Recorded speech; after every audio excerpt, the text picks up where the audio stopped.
We landed for one passenger, and everyone arrived with a new story about courage.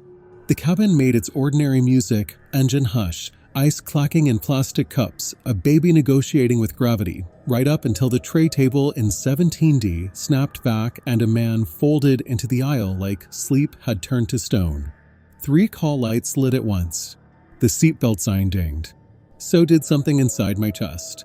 "I'm a nurse," I told the nearest uniform. "ICU." The purser's eyes flipped from worry to work. "AD, forward galley," she said into her handset. "Oxygen, now." "Medlink on standby." She didn't shout. She didn't need to. The cart brakes squealed as someone pinned them. A coffee cup tipped and rolled under a seat like it was ashamed to be a prop in the wrong story. He was heavy in the way bodies get when they forget to keep a pulse. 50-something, travel-worn face, the sort of shirt you wear when you want to prove to yourself a long day is almost over. I slid into the aisle, knees against carpet that tried to steal depth from my arms. A passenger offered a folded blanket for my knees like we were about to picnic. I shook my head and thanked him anyway, filing the kindness away for later. The AD arrived like a small, opinionated suitcase. The box's voice was the calmest thing in the row. Analyzing, "Do not touch," it said, and everyone did the hardest thing, nothing. The pats clung where they met skin and flirted with lifting where they met hair, and a flight attendant pressed an edge with her palm like a promise, jaw set in a line that meant stick. "Shock advised," the box said, and the aisle forgot how to breathe. "Clear," I said, and meant it. The crew echoed back, hands hovering off as if air were fragile. The jolt lifted him a whisper and set him down again, and somewhere in the blunt geometry of his face, color considered changing its mind. "Resume compressions," the box told us, stern as a school teacher. The chime dinged as someone hit the call light again by reflex. I decided that chime would be our metronome until I found a better one. His wife had been a row back, 2 seats over, caught in the snag of seatbelts and the gravity of people. She made a sound that didn't belong to any language I know and then clenched it into silence with a hand over her mouth. I looked at her and said, "Because I always say it and because it is always true, we're with him. Stay here where he can hear you." I wanted to take her hand. I didn't, because one of mine was busy and the other was pretending to be a heart. The cabin manager crouched, eyes level with mine. "Medlink wants status." Cockpit's asking, "Do we divert?" "VF," I said, and then translated so the row could understand the thing we were fighting. His heart's quivering. "We're using a reset." "Copy," she said into her mic, already 3 moves ahead, the way good crews are. "Nearest field and range, fuel check now." I heard someone in 18A whisper. He was just talking and thought of all the codes that start with that sentence and how it never helps, but I always hear it anyway. The oxygen bottle hissed at my side, the gauge leaning toward yellow like a tired friend. The cabin felt too warm, or maybe it was my body doing algebra badly. Aft, the lav door clicked and stayed shut, someone inside. Another small real life continuing without permission. A passenger across the aisle began filming with his phone because he didn't know what else to do with his hands. A flight attendant stepped between camera and patient and lifted a blanket into a small privacy wall. "No recording," she said, not unkind, and the man lowered his phone with the shame people feel when their fear is caught wearing the wrong costume. The carpet shifted under my knees with a small shrug of turbulence, just enough to make me feel the plane's living body beneath us. I braced better, angled hips, found mechanical advantage in a space meant for pretzels and gossip. The purser slid a bag under the man's calves to make his body a better vessel for its own blood. Somewhere above us, a hand on a yoke adjusted for our fussing and our need. Back in my life on the ground, the last code I'd run had ended badly, the way most do. "I carry the family" sound like an uncashed check. I had been reading an article about burnout when the tray clattered and the aisle changed subjects on me. "Maybe you don't matter the way you thought," the article had implied. "Maybe you're just a tired person in a loud place." I had nodded at 30,000 feet and tucked the magazine into the seat back pocket with the resolve of someone who can't tell the difference between honesty and resignation. Now, in a corridor in the sky, I remembered my mentor's rule: simple, then steady. I lowered my voice a notch, and the row copied me. Panic loves a megaphone. Steadiness loves a map. We checked again. The AD took custody of the question with the dignity of a judge. Analyzing, do not touch.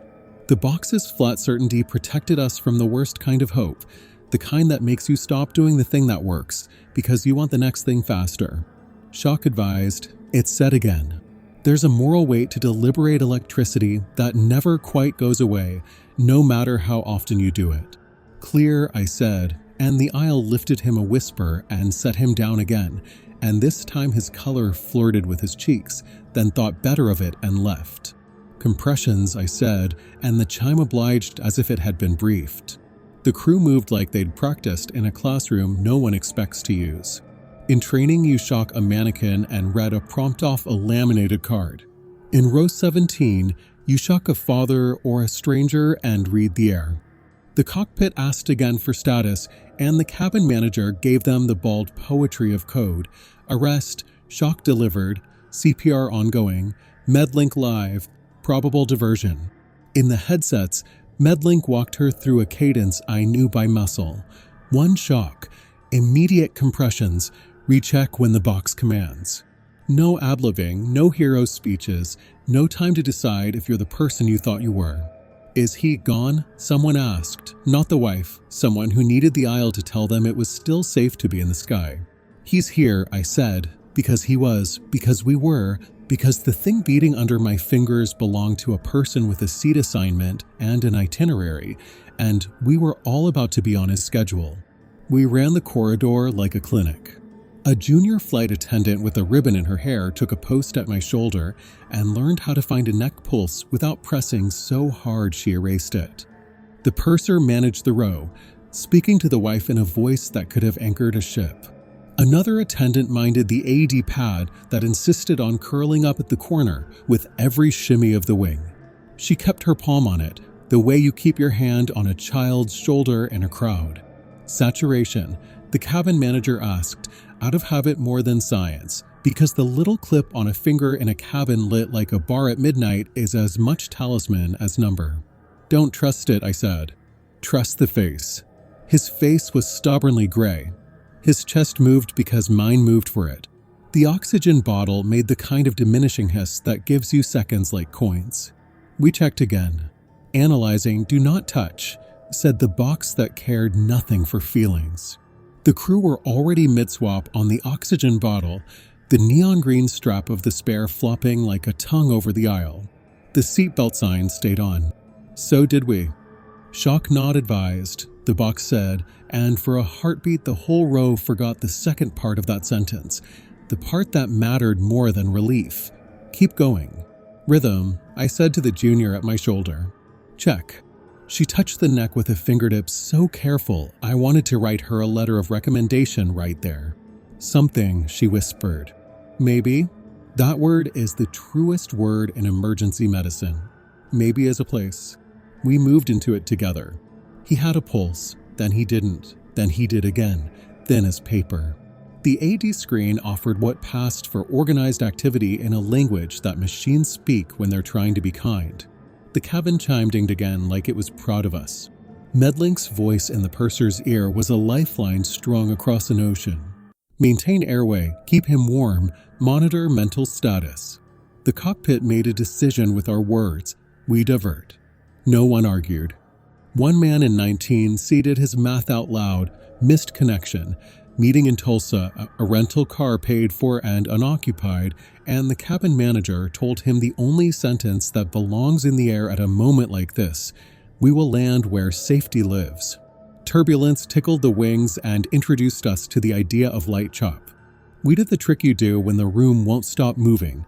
Widen your stance, lower your center of gravity, pretend the floor means it this time.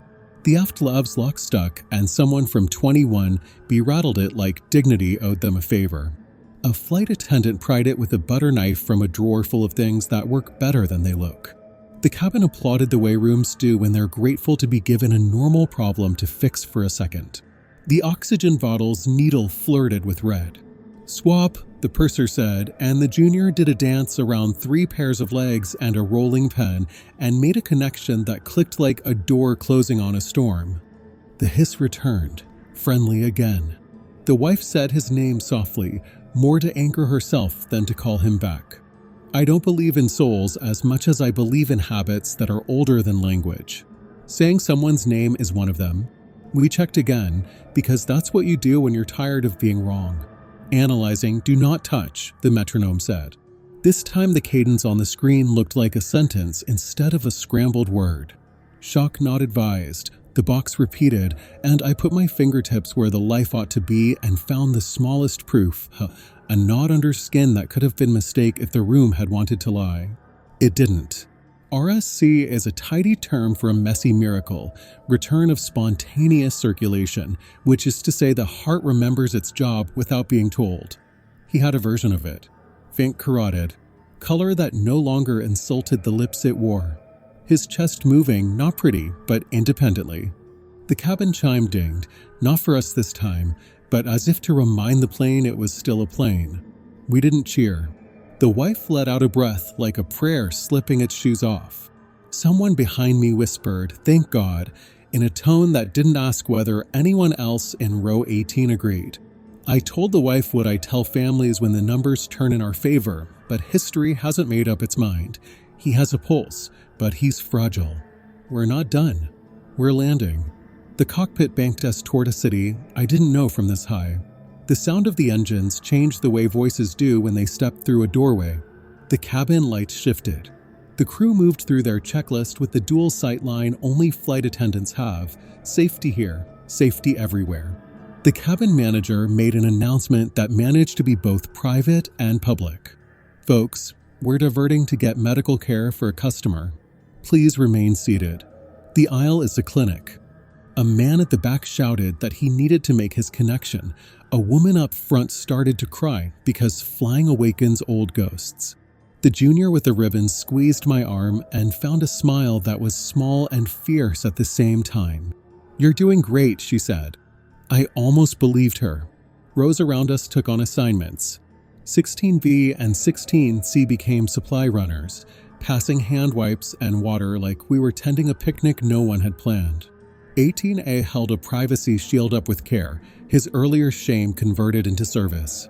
A child in 15F peered around a seaback, eyes the size of saucers, and a stranger handed him a coloring book with the kind of tenderness that makes you love strangers. "Medics on the ground are ready," the purser said into my ear and into the world. "Direct handoff at the gate." She looked at me the way people look when they need the truth through the door you guard. "He's with us," she asked, a yes or no she deserved to have answered fairly. "He's with us," I said. "But don't stop doing the things you're doing because it makes the plane good." Her eyes got wet and then disciplined themselves. "Copy," she said, and the plane obeyed her. We held the line. The AD sat there, quiet for the first time in 15 minutes, like a teacher who's finally gotten a class to look up and listen. The oxygen hissed. The man's chest rose and fell under my palm in uncertain paragraphs. The wife held a shoulder and learned how to be a room that loves correctly. Present, quiet, warm. The first bump of descent pressed the world against the bottoms of our feet in a way that made row 17 more complicated and also easier. The chime still tried to time us, and I let it, because ritual is a kind of fuel when adrenaline is being cheap. "Breath," I said to myself, and then realized I was talking to both of us. "Cabin crew, prepare for landing," came the voice from the front, the one that has kept more people calm than any medication I know. We were already prepared. The aisle was a clinic. The clinic was an aisle. The sky agreed to let us down in exchange for our best behavior. We checked one more time. Analyzing, "Do not touch," the box said, "for old time's sake, perhaps. Shock not advised." The rhythm on the screen looked like morning after a long night sullen, beaten, ready to be coaxed. "You ready?" the junior attendant whispered, and I realized she meant for the handoff, and I realized the answer was yes. Not because we were finished, but because we had done what you can do when you're the right people trapped in the wrong room. We had turned a corridor into a place where a heart could restart. The wheels kissed the runway like a promise kept. Everyone else clapped because this is an old ritual that returns when planes decide to admit they are earthbound again. I didn't clap. I heard his pulse not argue with gravity. As we taxied, the wife asked if she could come with him. The cabin manager said yes, the way good rules make exceptions. The man's eyelids flickered in a rhythm that had nothing to do with electricity and everything to do with life remembering itself. I had just enough space in my chest to feel the weight I carry most days shift to a place I could hold it. ICU, the junior attendant asked me, confirming, maybe labeling the person she'd just worked beside. ICU, I said, and for the first time in months, I liked the sound of it. The jet bridge met us like a straight line after a paragraph of turbulence. Doors disarmed, chime muted. The aisle held its breath while the forward door swung, and the medics stepped in with the quiet confidence of people who don't need to announce themselves. Bright vests, a rolling bag with corners polished by 100 stations, eyes that measure distance and color in the same glance. 50-something male, the purser said, walking backward so she could face both the team and the plane. Collapsed row 17 aisle. One shock from aid D, pulse back, breathing with help. Diversion per medlink. Copy, the lead medic said, kneeling where my knees had learned the carpet. He leaned in so close his cheek almost touched the man's, watched the chest, found a neck pulse with 2 fingers like a key in a familiar lock. He's buying his own beats, he added, voice lowered toward the wife, as if the sentence might hold better for being spoken softly. I gave a handoff the way we practice, but rarely love. What we saw, what we did, what we didn't do, what the box decided. I did not hand them my fear, only the facts that justified it. Single shock, I said. Compressions before and after. Color improved. Bottle swap on oxygen. Rhythm looks like it wants to behave, but he's fragile. Good work, the medic said without ceremony, which is the only way those words don't collapse under their own weight. He nodded to his partner. Let's move. The crew had already made a lane, cabin bags tucked into laps, knees angled aside, a stranger's hand steadying a stranger's shoulder because a body on a stretcher feels too much like proof. We rolled him forward, inching past armrests with the choreography of a puzzle you solve by believing it will come apart at the right angles.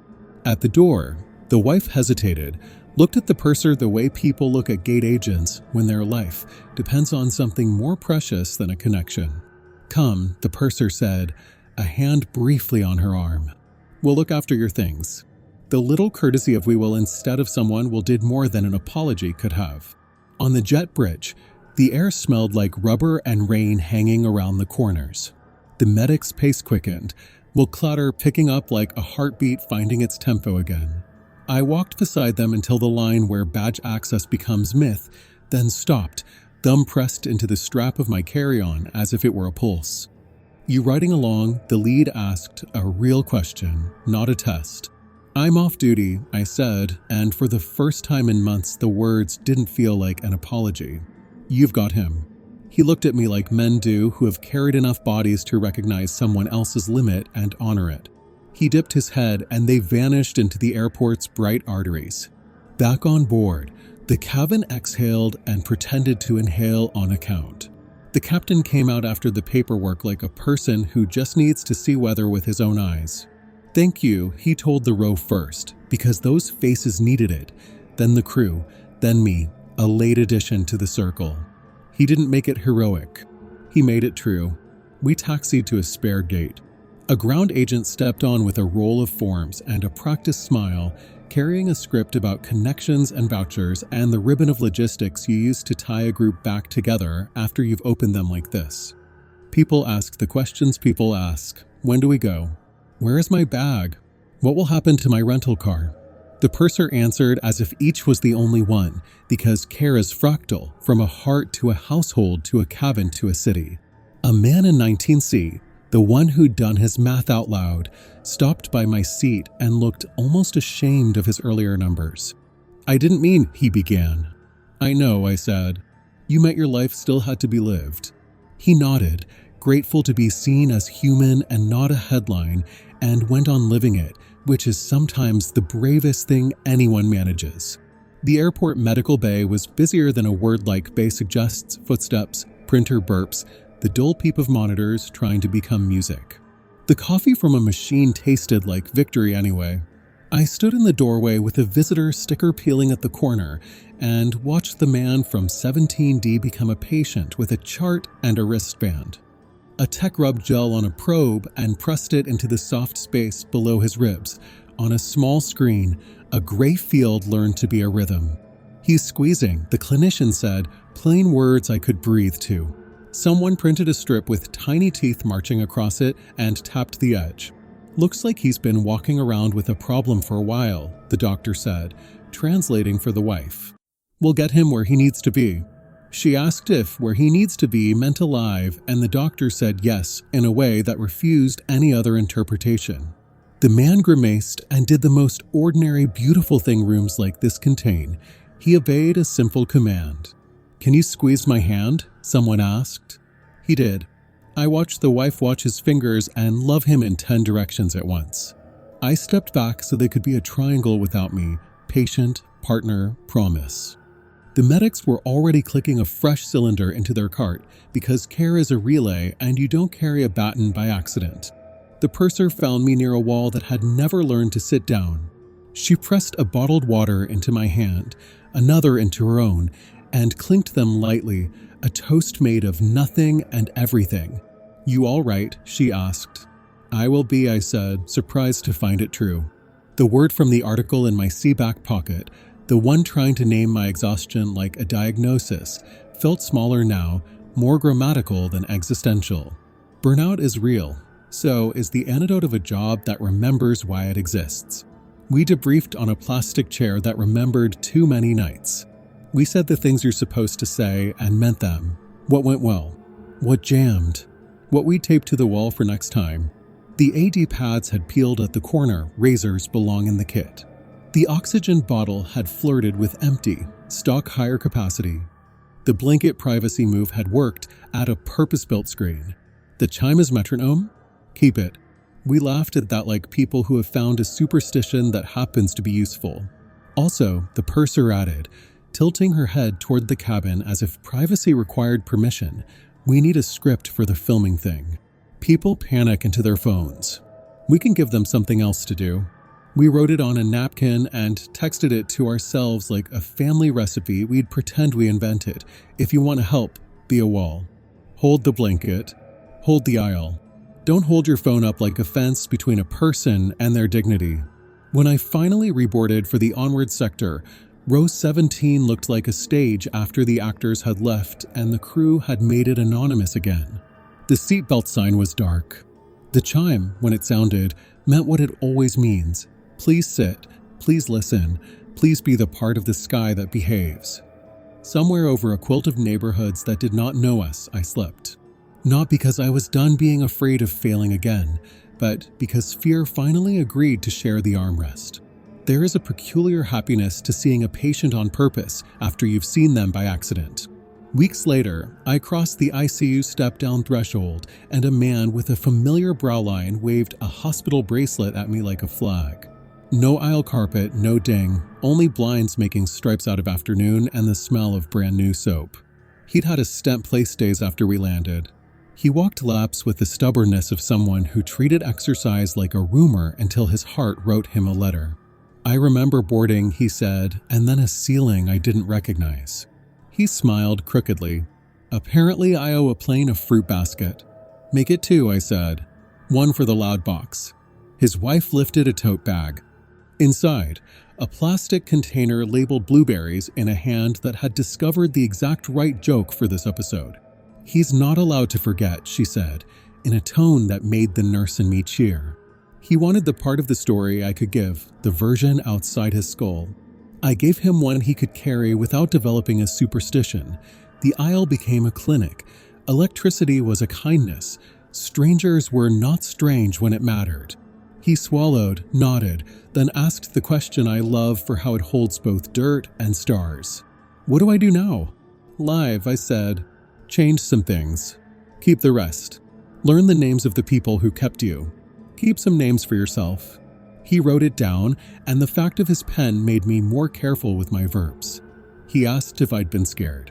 Not that night, not now, but in general. I told him yes, and that fear doesn't disqualify you. Fear isn't the opposite of steady, I said. It's the opposite of careless. He nodded like a man who might finally allow himself to be careful with his own life. On my way out, I saw a get well card at the nurse's station with the purser's name scrolled across the inside. She'd visited on a layover, apparently, written seatbelts fastened, heart steady, see you at gate 27. Pride set up camp behind my ribs and decided not to leave. Airlines are slow to change until the right story moves the right person at the right meeting.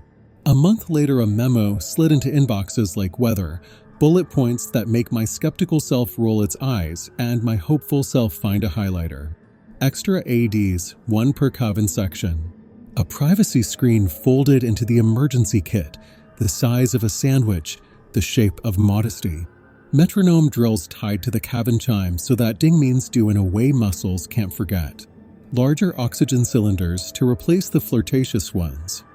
The training module added a 2-minute segment called Aisle Clinic, rolls in a row, and the junior with the ribbon from our flight received a commendation that made her blush in the company newsletter.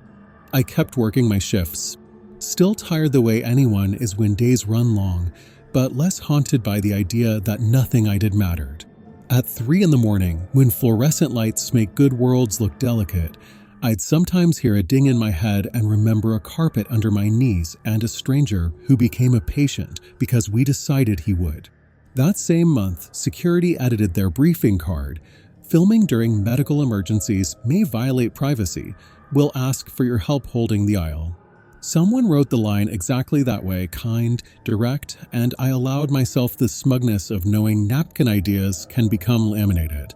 In the clinic break room, a flight medic stuck a printed email on the corkboard.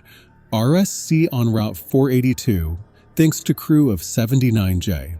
Beneath it, someone taped a photocopy of the AD's sticker with a handwritten caption, loudbox that tells grown UPS how TO keep people with US. It was a child's description, borrowed from a kid at a gate, repurposed into doctrine. I went back to the airport months later for a trip I'd planned before any of this. Same airline, same aircraft type. The assignment on my phone said 17C like fate had discovered a sense of humor. Date 27 glowed with the melancholy of doors that lead to both home and not home. The purser this time wasn't mine, but she had the same eyes, the trick of making rules sound like kindness. Boarding, a child stopped at the AD placard and asked, "What's that?" The flight attendant said, "A loud box that tells us what to do to keep someone with us." He nodded the solemn nod of children who understand more than adult suspect and announced he would be a pilot or a doctor or a person who holds blankets in aisles. All 3, his grandmother said, carabiners tinkling on her backpack like rain against a porch rail. I brushed my fingers against the placard, not a knock for luck, exactly, more a hello to an object that had joined the list of things I love. The chime sounded, and for the first time in a long time it didn't feel like a bell ringing me back to a job I might not love anymore. It sounded like a steadying hand on a wheel. Pushback. Taxi. The very light lift that reminds a body it was built to be inside a sky. The aisle was just an aisle, beautifully uninteresting. No one tried to make it bigger than it was, which, given last time, felt like a benediction. An hour in, a man across from me asked if I was a nervous flyer. I realized my hands weren't doing any of their usual negotiations with armrests. "No," I said, surprised by the truth of it. I trust rooms to become what they need to be. At cruising altitude, I walked toward the back to stretch the way nurses do, checking on people without calling it that. In the galley, a flight attendant had a metronome app open on her phone and tapped the chime beat with a pen on the counter, teaching her hands something her head already knew. "Don't mind me," she said. "We have a drill next week." I refused to clap on 1 and 3. We grinned at each other like co-conspirators who know rhythm can be learned. On the return leg of that trip, by coincidence that felt like a wink, the gate number matched the purser's note to our patient, 27. I arrived early, a civilian in jeans and sneakers instead of scrubs. The agent at the desk had a voice like iced tea and a patience that could have landed a plane. When the chime sounded for boarding, the room hummed with that particular trust humans lend to metal tubes every day. I told myself, as I do now, that trust is a substance you pour for other people when they forget where the bottle is. The airline invited really, the whole scatter team, to a small ceremony no one would call a ceremony because people in uniforms despise fuss until they need it. The man from 17D came with his wife and their son, who wore a button-down like a costume he'd rehearsed for. Someone from corporate read numbers about AD deployments and diversions saved. Someone from medical met us at the middle of the room with a cake shaped like an airplane in that unfortunate way cakes shaped like anything are. We all laughed and ate it anyway. The man asked if he could say something. He did not give a speech. He held up his wristband and said, "I am sorry I was an inconvenience." And then he cried at his own joke, and we all cried with him because humility is contagious. He thanked us without using the word hero, which kept everyone in the room from having to hide in the catering. The crew gave him a hat none of us would wear, and he wore it like a crown. After, he came over to me and we stood off to one side, two people who had almost never met. "I still don't remember," he said, apologizing to the air as if it were a person. "But I believe you." He squeezed my hand, and I felt the exact same small nod under his skin I'd felt in the aisle when the box finally said "no shock advised." "My neighbor says I'm nicer," he added.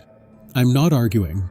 The purser hugged the wife with the practiced intimacy of someone who has hugged pilots and civilization's husbands and crying toddlers for an occupation. "Come fly with us when you're ready," she said. "But maybe upgrade your snacks. You've earned grapes." Before we left, the airline's safety director, a woman with more gray in her bun than I'd expected, shook my hand and said, "We're funding 2 more AEDs per plane. Don't tell finance we're calling them the loud boxes." Her smile held a dozen meetings worth of negotiation and a lifetime of new tiny changes. "Also," she added, "we're adding a line to the script for medical diversions. We'll be late together." She said it like a blessing. There was one more visit I wanted to make, but I didn't know it until I found myself detouring on a day off.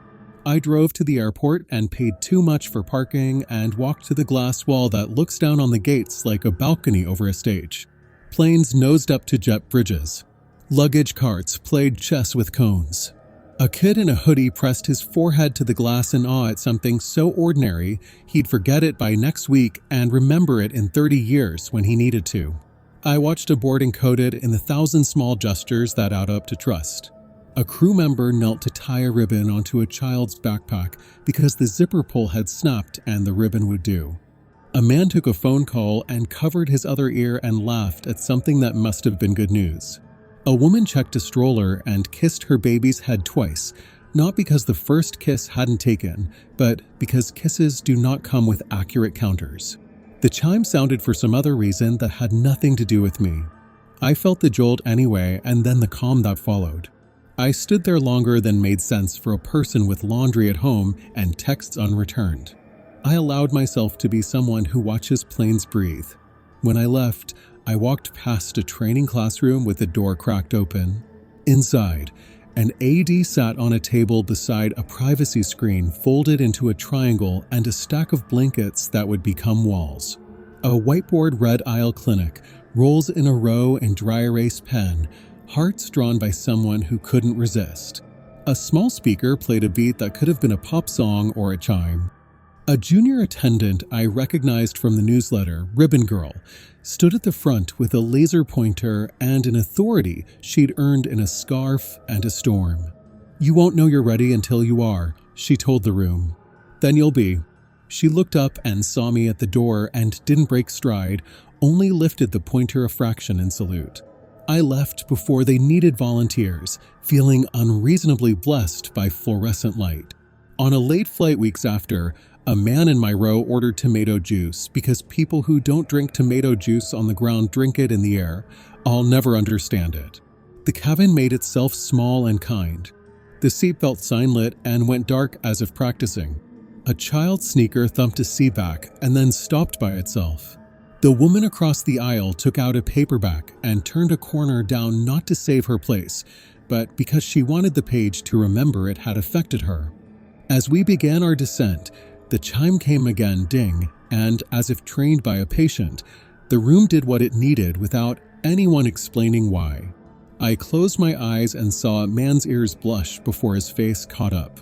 I saw a blanket becoming a wall, a bottle gauge flirting with empty and then remembering its manners, a ribbon fluttering when the plane decided to show us it was alive. I saw a wife's hand on a shoulder that chose to stay. We landed. We taxied. We waited for one set of doors to open so that 100 small lives could continue. The aisle became an aisle again, thank God. People stood and became themselves in stages, bag lifters, aisle gliders, considerate steppers, oblivious blockers, and I felt love for all of them, which is not my baseline and therefore notable. On the way out, I paused at the AED compartment and did the same small hello. The flight attendant caught me, grinned. "Good box," she said. "Best teammate," I answered. At the top of the jet bridge, the air tasted like nowhere and everywhere. The gate agent said "but" by 20 times with 20 different inflections, like a musician playing scales. The man in front of me gathered 2 carry-ons and a bouquet of grocery sunflowers wrapped in paper printed with newsprint from another city. He held them like a person who had learned something about endings and was planning to do a better job with beginnings. When I stepped into the terminal, the sound changed from airplane to airport, from engine hush to human chatter. It felt like a pulse in the wrist of a place. I walked toward baggage claim, past a little shop where a television played a loop of destinations, past a wall where someone had hung photos of crews learning to use loud boxes and blankets to build little rooms for dignity. One photo showed a staging of an aisle, tape on the floor for chairs, a volunteer pretending to be a passenger with their feet on their bag, a purser with the face of a conductor. Under it, someone had written with a marker, "We'll be late together."